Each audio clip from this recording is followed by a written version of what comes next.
For-profit colleges are in the news again today, which I absolutely love. More and more stories are coming out criticizing them. And, you know, Alec has also been in the news recently because of the fact that they support and endorse harmful legislation in this country. But unsurprisingly, a lot of for-profit colleges, including Kaplan, were members of Alec last year. According to the Washington Post, which owns Kaplan College stopped being a member of Alec in August of 2011.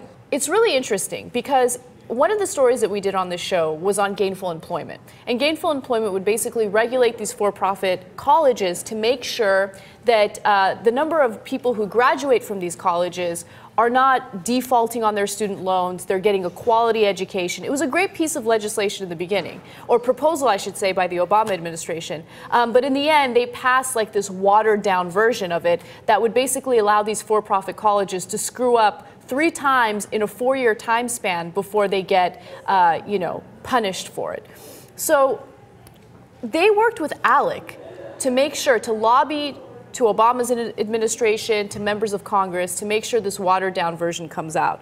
And it's just incredible how many different elements that Alec is involved in. Like, Alec isn't just involved in stand your ground laws. It isn't just involved in immigration laws. It's involved in every single aspect of this country, and they were so highly effective. Anywhere where they can get a legislature to buy a law, they'll find a law for it. I mean, believe me, they're scouring the country, finding out what works where, and then they'll write that law, and they'll be like, here, it's yours. We did all the work. Pick it up. Browse, if you will, as to what laws you'd like that we've written that you can use. Yeah. It's incredible. So one of the laws that they were endorsing is known as the Educate and Train in Affordable Ways, right?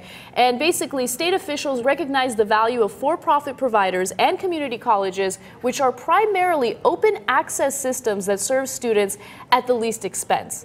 But that's not the case at all. And that's the argument that for-profit colleges make on a regular basis. They say, hey, look at our college, it's so affordable, and it gives all of these minorities and all of these underprivileged students an opportunity to get a great higher education at a low cost, right? So, and do you think they put great in quotes when they even make that case?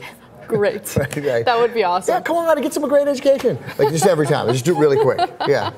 I would prefer that they at least do that, right? But they don't even do that. They blatantly lie to these students. You know, I'm going to give the boys over at Alec and the for-profit college industry, I'm going to give them a piece of advice.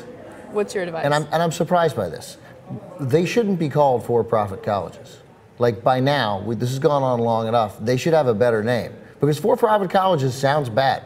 Like, it's easy to believe that those people aren't being honest with you and aren't giving you a good education and are, giving you a worthless education and taking your money, and you'll default on your student loan. Like, they should have a great name. Like, I don't know. I got to give it a little time. But that's I'm surprised that they've let that go. Well, the thing is, I mean, obviously they're not the ones who push this for-profit college title. That's what they are, and that's what critics use in order to criticize that. Like, where's Frank Luntz coming up with a better title than for-profit colleges? Like, it's a weak title. I'm surprised that they don't have a good... They haven't fought back with something that's favorable for them. Yeah, right. That sounds better than for-profit colleges, which sounds sinister.